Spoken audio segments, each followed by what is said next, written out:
Independence Day is coming up, and I thought I would just do a quick video just to explain why some people say, why do some people get worked up over Independence Day, and why do some people not care?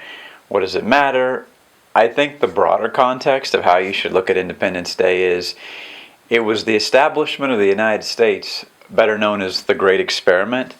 And what people don't understand about it is the odds of the United States surviving a superpower like Britain back in the day were pretty astronomically bad.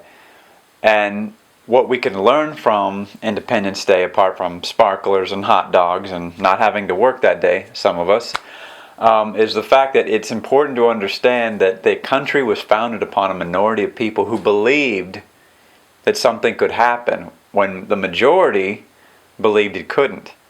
The minority believed it could happen while the majority believed it could not happen. You know, people sometimes forget that the United States was drugged into independence. It didn't go willingly. I mean, let's face it, Britain was the superpower of the day. Who the hell would want to go up someone that big when basically you had 13 discombobulated, acrimonious colonies that didn't really want to fit together, didn't care for each other? So it's important to understand that when you have an idea that's as huge as the Founding Fathers, whatever you think of them, the fact is they had an idea that was bold, that was going to last forever, that was something that would cause their deaths. At the very least, was a huge gamble that they were going to have to drag other people into who had no interest in doing it. But these men understood, and some women, they understood the value and the importance of doing something like this, because it would never happen again. It was predicated on the knowledge of the Greeks, the Native Americans, Western culture. It was amalgamation of these things put together. And when they came together and they built this, what they understood was, this is something that's never going to be solid and steady. It's always going to have to be something that we have to keep refreshing and keep an eye on, and making sure that we recognize the fact that it can be taken away from us at any time.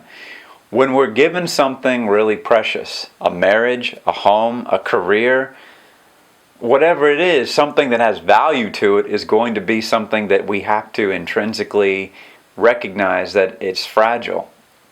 And I think the problem is people don't understand that when something like that comes along, it's a great gift, you need to explain to someone else that it can be taken away or it can be lost quite easily.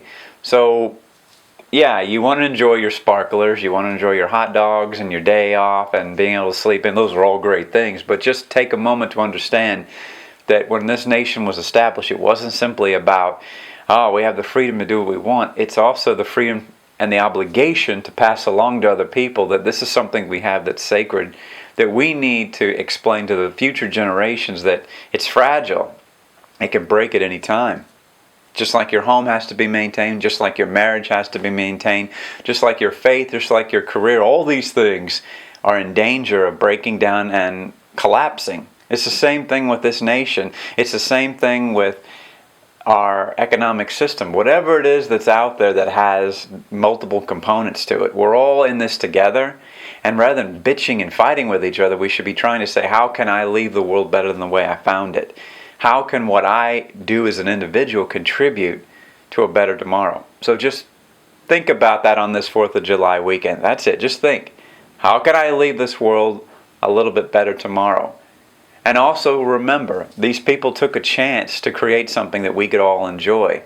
And you might create something one day that people can enjoy. So think about it.